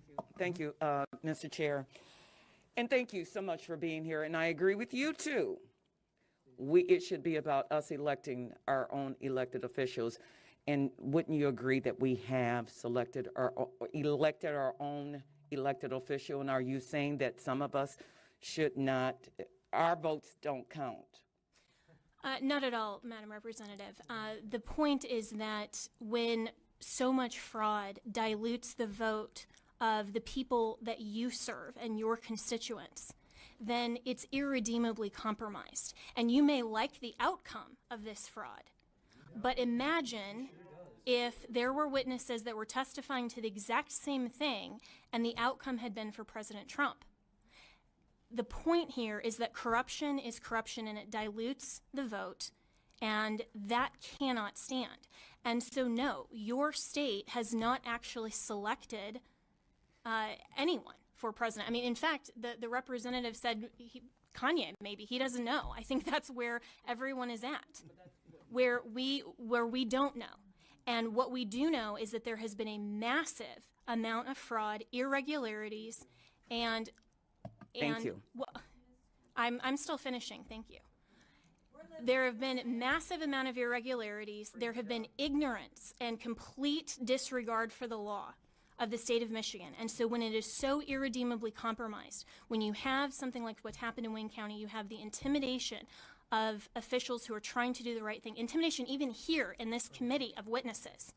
That is unacceptable, and you should reclaim your constitutionally obligated authority so that you can make sure that the person that you send your delegates for genuinely reflects your constituency. And I hope that your constituency would demand and require that of you. All right, thank you. I don't see any other questions, so thank you for your testimony. Very much. Thank you, Mr. Mayor, too. And appreciate everyone who testified here today. We're grateful for that. I know a lot of stories were told here today of brave people who came forward about what they experienced. Can we wait until after the hearing's over, please, people? So we've heard a lot of brave people give stories today that, are difficult for them to tell. And so we're grateful for that. And it's important to listen. It's important to listen to these stories. It's important to allow people to present what they've heard and what they've seen. And we've allowed clerks to testify here, and there'll be more people who testify on other days too. But everyone should be heard, and people shouldn't be heard and bullied. There shouldn't be bullying going on. I thought this was important to bring the mayor here to hear his story, to hear the story of all these people across Michigan who have these stories of fraud, and we had to cut some of them off because it went long. But I'll also say I did think it was important to have a hearing with Republicans and Democrats where we could have debate and tough questions should be asked and could be asked. I will note, though, that I was disappointed today because I felt that, there were opportunities to ask good questions, and those were not taken. Instead, we heard a lot of interjections, a lot of attacks, a lot of just partisan rhetoric, and I was disappointed about that today. And I apologize to those witnesses who had to deal with that. That wasn't fair. But ultimately, I appreciate everyone going through that and telling their story. We wanted both sides to be heard, and I'm disappointed. I feel like we need Dominion to come in and testify in order to know more about this system, and we'll continue to work toward that because we have a lot of questions for them. So with that, Mr. Mayor, thank you. Thank you, Jenna, and thank you to all the witnesses today. So with that, seeing no further business before the committee will stand adjourned. All right, everyone, I want to thank you for joining us tonight on Right Side Broadcasting. We're not done yet. Brian, Glenn, and Philip Torino, our correspondents, are live there, and they're going to try to get some interviews, possibly with Rudy Giuliani and Jenna Ellis. So stand by for about 2 minutes or so while we transition our coverage from the hearing room to outside. We'll be right back. We're not just any news network. We show the crowd. We show the energy. We show the enthusiasm. We interview people. We show the smiles on everyone's faces as they fill into one of these venues to support their president, to support their values, their beliefs, their flag, their country. We show all of that to you. We bring it right up to you and make it personal, as if you're with us here experiencing it for yourself. This is one of the things that we pride ourselves in doing, is showing you on the ground experience of how people are seeing it and experiencing it for themselves. Just the energy is so electric and exciting. People recognize us everywhere we go. We have to stop and take photos. There are thousands of people that come up to us after each event and ask us to keep fighting for them, keep showing the truth. They thank us. They thank us for giving them a voice, because nobody else will give them a voice. Instead, they take who they really are and turn them into something that they're not. They try to say that these are white supremacist gatherings and they're neo-Nazis. They spin all these false narratives, but in reality, there are Filipinos, there are Thai people, they're Chinese, they're Brazilian, they're Cubans, they're Africans, they're Jamaicans, they're Americans. They're people from all over the world, to be honest with you. Everybody supports this president. Everybody supports American ideals of liberty, truth, freedom. We can't thank you enough for supporting us at Right Side Broadcasting Network. We are almost entirely viewer supported. This isn't just our network, it's your network. This is a network for the people. This is a network that's about truth, delivering the truth, showing what's actually happening in the world from the perspective of the average person. We don't take money from big corporations. We don't take money from billionaires and big donors. We are all about the people. We're an independent media corporation. Your donations keep us to support Right Side Broadcasting. Go to our website, go to rsbnetwork.com/donate. Send your checks to our physical address or donate via Super Chat during our live streams. God bless you, and thank you for supporting Right Side Broadcasting Network.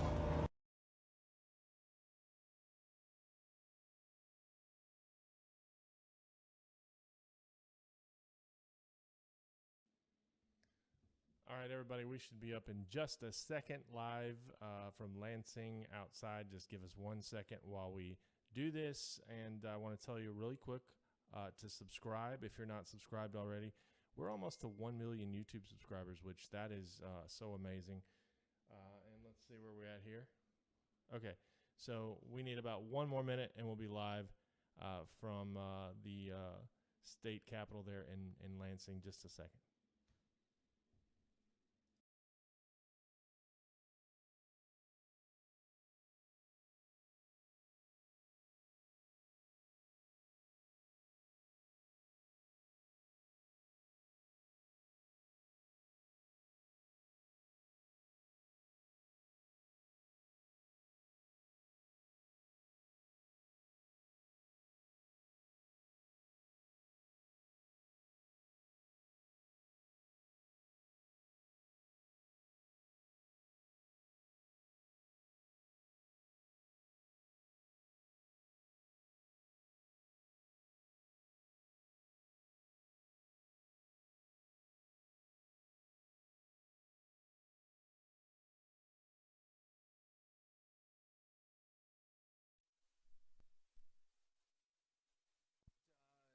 About 3 hours wrapped up, and as you know, that they said initially they wanted to get this wrapped up by 9 o'clock Eastern Standard Time, but we went well into that. Brian Glenn, Philip Torino joining you for a little bit of post coverage here at the House of Representatives here in Lansing, Michigan, as Rudy Giuliani and Jenna Ellis wrap up their testimony there. Many witnesses. Philip, we're going to try to get some people in here shortly. We got Rudy just walked by, Jenna Ellis just walked by as well. We'll try to get them on the set. But before that, thoughts of what you heard today?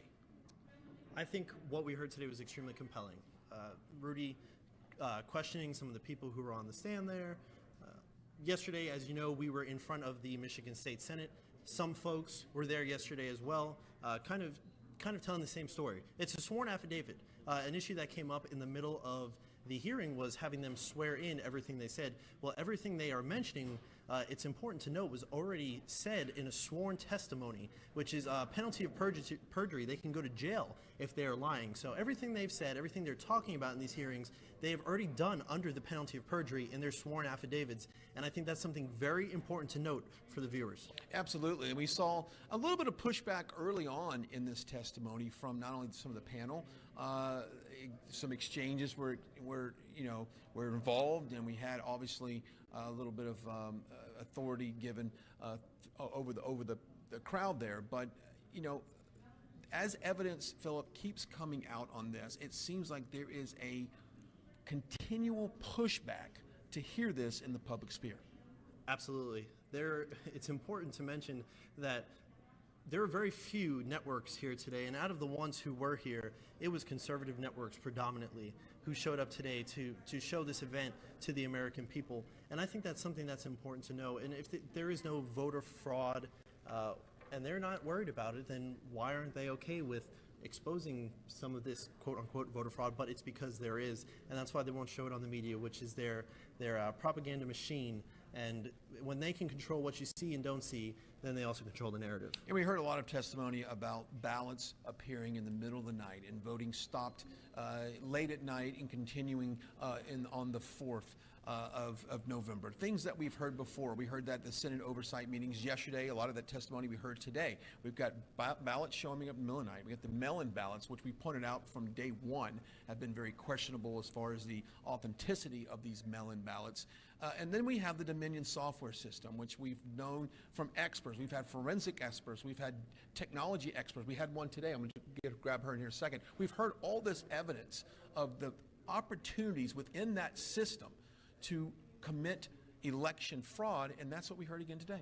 Absolutely. I mean, and it's proven that dead people have voted in this election. It's proven that there has been cases of fraud in this election, and on top of that, there's many other things that could have slipped through the cracks in the process. So that's why it's so important, and I believe that's why the Trump campaign is taking this approach to make sure that every single legal vote is counted, because there seems to be large discrepancies across the board in all these major swing states. Absolutely. Okay, before we get to some of our interviews, and they're just off camera here, I want to go ahead and say a big thank you to Mike Lindell over at MyPillow.com. He is a true partner right here at Right Side Broadcasting. We want to say thank you, and we've got a special offer for all of our viewers. Right now we got Christmas time coming up. What a wonderful time to grab a gift. Those Giza sheets or the great pillows and the dog pillows. And dog beds? Doug got dog beds, and you and I both got animals, so we can definitely buy one of those as well. But we want to say thank you to him, and here's the deal. Right now go to MyPillow.com, MyPillow.com, and put in the promo code RSBN, that's RSBN, and get up to 66% off on those products on the website. Of course, browse that website. They've got a bunch of products there that you can definitely make a fine gift for someone this holiday season. Go to MyPillow.com, put in the promo code RSBN, and get up to 66% off. That's a huge savings that is allowing all of us here at RSBN to take advantage of. And of course, some proceeds of these sales on MyPillow.com go straight to funding very much what we're doing here today. We've been camped out here in Lansing for a number of days now, trying to bring all these hearings to you. So thanks to Mike Lindell and MyPillow.com, that is extremely possible for us to do that. And of course, viewers like you, we want to say thank you, because your giving has been so generous over the last few years. And of course, now as we kind of go into OT time with coverage. And we're all over the place. We're in the bus tour, which is making its way around the country, predominantly on the eastern seaboard through the Midwest. That is a huge feat for us to tackle. The fact that we're doing this is really quite historic, and that's not the only place that we're at. I mean, we're here, we're on the bus tour, we've been traveling to Arizona, we've been trying to bring you to every single place that these people are at. So please, it is so important that you help RSBN keep moving forward.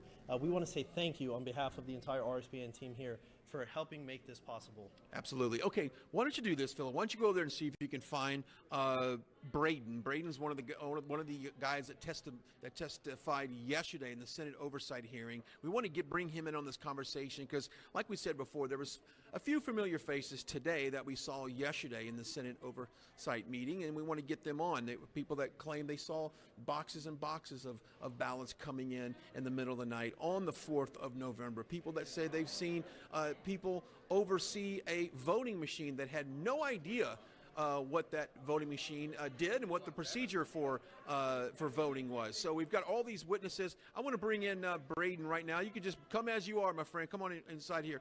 First thing, I got you. First name, what's your full? I saw you yesterday, but let's just for our viewers that might have missed that yesterday. First name and what's your involvement here in this testimony? Hi, my name is Braden Jacobazi. I was a poll challenger at Cobo Hall or TCF Arena on the 4th, on Wednesday. And what I witnessed there was absurd. I am an unaffiliated voter. I'm an engineer. I like methodical thinking. I'm not there to antagonize people, but most of the people there, a lot of the people there were very clearly there to antagonize me. Okay, we saw a little bit of pushback today, as we saw some yesterday. What is your take when you see some of these legislatures not believe the stories and testimony? We saw C.A. Johnson, Representative Johnson, say that here, that she thought they were lying. And as someone who's been there, you've seen this yourself, firsthand witness, what's your message to her that's calling you a liar, basically? I think that's a pathetic display that she put on, because here she is sitting on a stage, grandstanding, having no knowledge of IT, no knowledge of technology, no knowledge of cyber warfare, and claiming that these people, like Melissa Carone, right, like Jesse, who was up there, these people that did their jobs, that educated themselves in order to become good at what they're doing, that they don't know what they're talking about. Melissa Carone, 2 degrees, you heard her, right? Mm-hmm. She's an IT specialist, she knows what she's doing. And she's being lectured to by somebody on a stage that has no idea about anything and probably has no technical degrees in her background, not that I know. So it's kind of absurd, and that's kind of the circus that we're being put through here. And it's kind of sad that if you look around this lobby, the only people that we see here covering this are 3 conservative news networks. It's empty because they are silencing this story and they're crushing it, and you guys are doing the right thing, but nobody else will do it. Yeah, we were just talking to another network here, Fox, that was here, and we said the same thing. There's really no other liberal or other news source here that's contributing. So, but we appreciate that. So, where do we go from here? I mean, what's planned for you?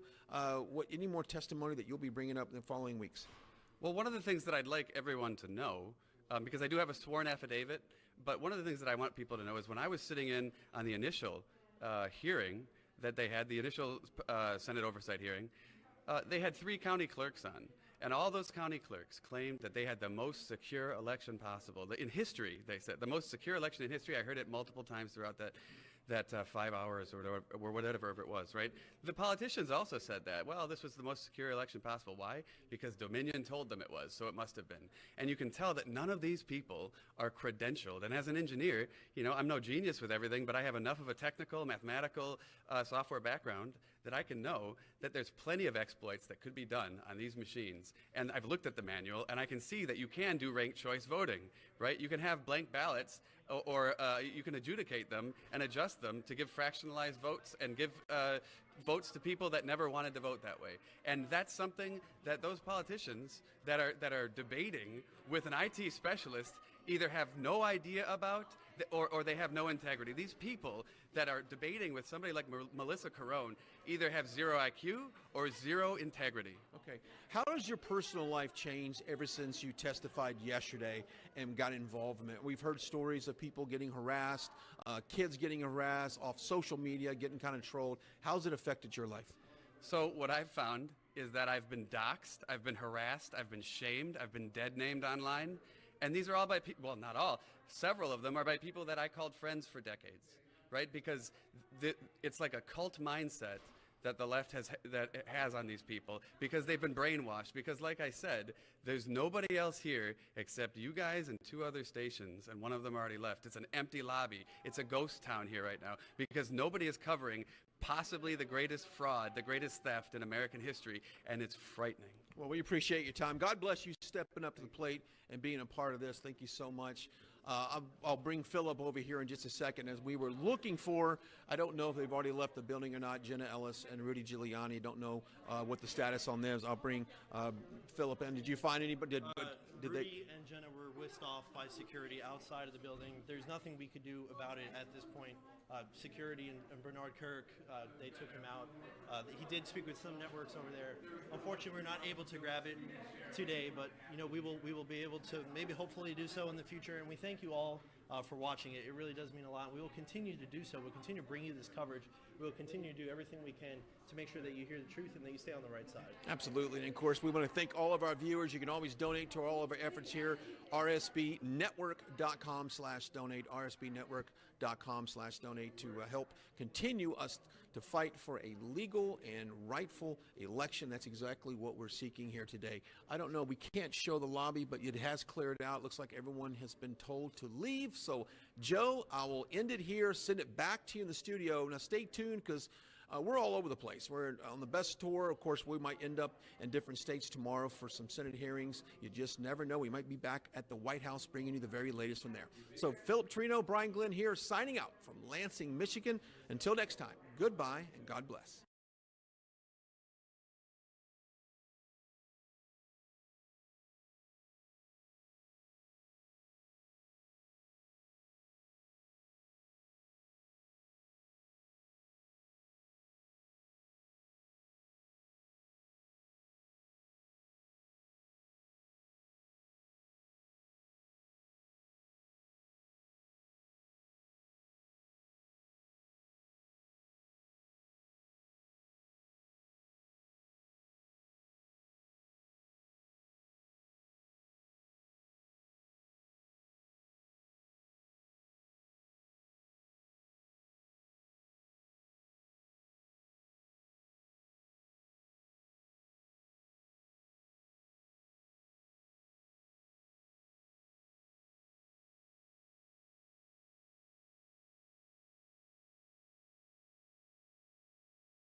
We are gathered in the Oval Office for the National Religious Freedom Day, something very important and very special, and special to me and the people that are gathered around me.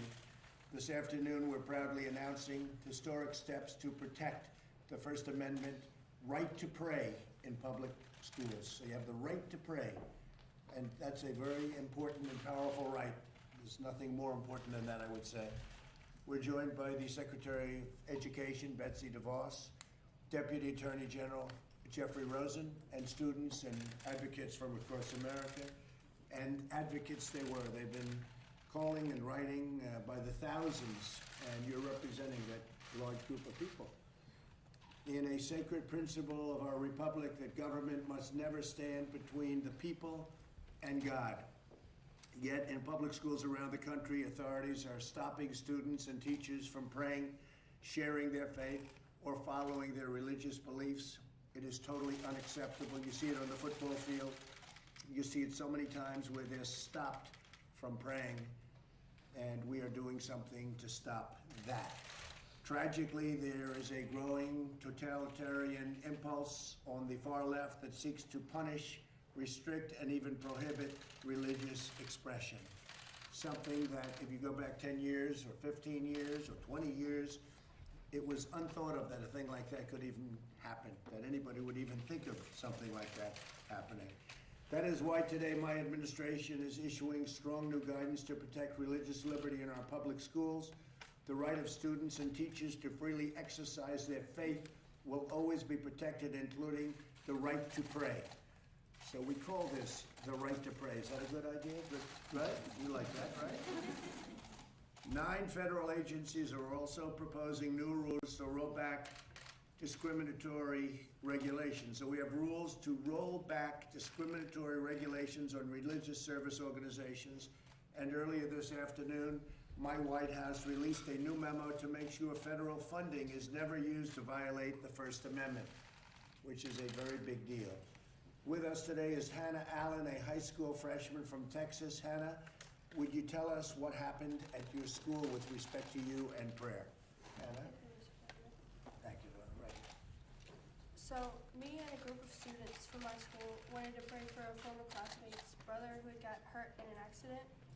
After the prayer, our principal told us, "Don't do that again." So the next day, parents had called and complained. He told us that we could pray, but he said we had to hide in the gym or behind a curtain or somewhere away from everyone else. And I know that if this can happen in a small town in Texas, it can happen anywhere across America. And that's not right. No one should feel ashamed of their faith, especially in a school or anywhere. Well, what ultimately happened? How was that resolved?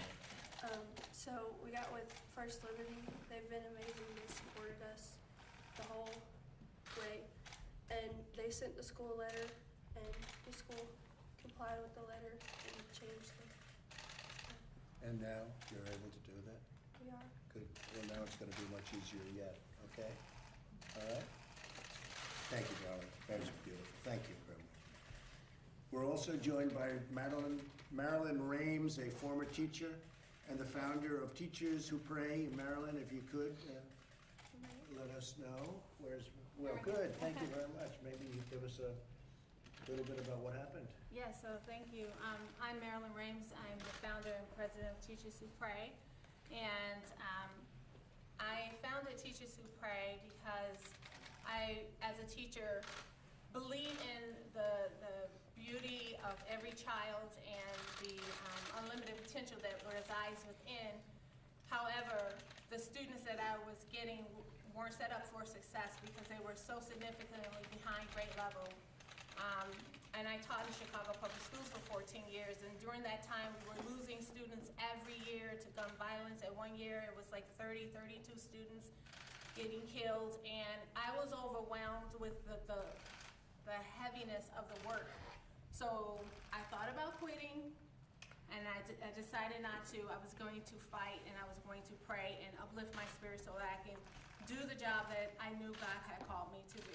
So I began praying with other teachers in the building who were like-minded, and we really support each other, built community, built more hope, built more joy in the work, despite it being so difficult.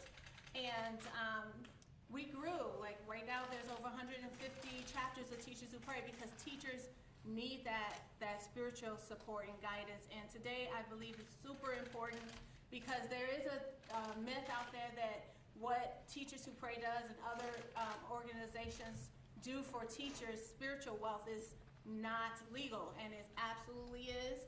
And I'm here to tell teachers that we need to pray. If you're of faith, we need to pray. We need to buckle up and just do what we have to do for our kids because they need us and they're depending on us. And if we're not strong, we can't make them strong. So that's why I'm here.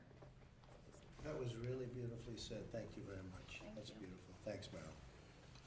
So while I'm president, which will be hopefully for 5 years, and I don't know, maybe we'll work on, the media will work on a major extension of that. Right? But we will not let anyone push God from the public square. We will uphold religious liberty for all. And I want to thank you all, and God bless you all for being here. It's a great time in our country. We're doing things that nobody thought were possible. I'd like to ask, if I might, Secretary DeVos and Deputy Attorney General Rosen to say a few words about our actions, if you don't mind. Please. Thank you, Mr. President. Go ahead, Betsy, please. Thank you for your leadership, your courage, and your friendship to people of faith, especially our nation's children. Too many misinterpret a separation of church and state as an invitation for government to separate people from their faith. In reality, our Constitution doesn't exist to protect us from religion. It exists to protect religion from government. The First Amendment affirms our free exercise of religion, and we don't forfeit that first freedom to anyone or in any place, especially in public schools. After all, it's been noted that as long as there are final exams in schools, there will always be prayer in schools. But thanks to your leadership, Mr. President, today we remind schools of the law with respect to religious expression, something that hasn't been done in more than 15 years. And where there are violations, we now make clear that the law requires states to establish a clear process for students like Hannah and Michael, William, parents, and teachers like Marilyn to report them. It also notes that the law directs states to tell us about any and all complaints as well. This administration and you is and always will be committed to ensuring all believers have the freedom to learn, to pursue our passions, to use our talents, and to live in accordance with the unique purpose that God has called us each to do. If we embrace that freedom, our faith will be a light no darkness can overcome. Thank you again, Mr. President. Thank you very much. Beautiful. Thank you, Betsy, very much. Jeff? Well, thank you, Mr. President, and thank you for your leadership on this really critical issue. There are the fundamental freedom that you've been supporting of Americans to practice their faith is so important, is so appreciated by millions and millions of Americans. And at the Department of Justice, we remain firmly committed to enforcing Americans' constitutional rights, including this one. And so that's part of why I'm very honored and privileged to be a part of today's announcement on the new guidance document about prayer in school. I think sometimes people don't appreciate that there are many, many Americans who feel called to pray during the day, and our First Amendment to our Constitution protects that. And sometimes I think there's a confusion about this issue as to whether it's trying to force people to pray who don't want to. But that's not what this is about. This is about protecting the rights of those who do to have the liberty to do that on school grounds. And that is protected by the First Amendment. So today's guidance reaffirms and clarifies and spells out for Americans what that freedom is with regards to prayer and religious expression. And I really think that the courage of people of faith, such as the folks we have here today, is really a reminder of how important our constitutional liberties are and of the great action that your administration is taking to ensure that they remain legally protected. And so again, Mr. President, I thank you and Secretary DeVos and the whole administration for the efforts to make this happen. Very good job. Thank you very much, Jeff. Paula, would you like to say something? Go ahead. Yes, sir. It's such an honor to stand here with you, President Trump, and with this amazing team and policy and everyone who has made this. This is a huge thing. So we said it is a constitutional right, a First Amendment right. And President, you continue to be such a fighter for people's freedoms, for their liberties. As you often say, we worship God, not government. Perceived and perception has often been people have been bullied, harassed, stopped from practicing their faith. You have so many people that have walked out here very brave with horrific stories of being persecuted because they simply wanted to pray. And prayer, as we know, makes a huge difference. So thank you for standing for all religious liberties. That's good. Thank you very much. Would anybody like to say anything? Go ahead. Can I tell my story? Yes, go ahead.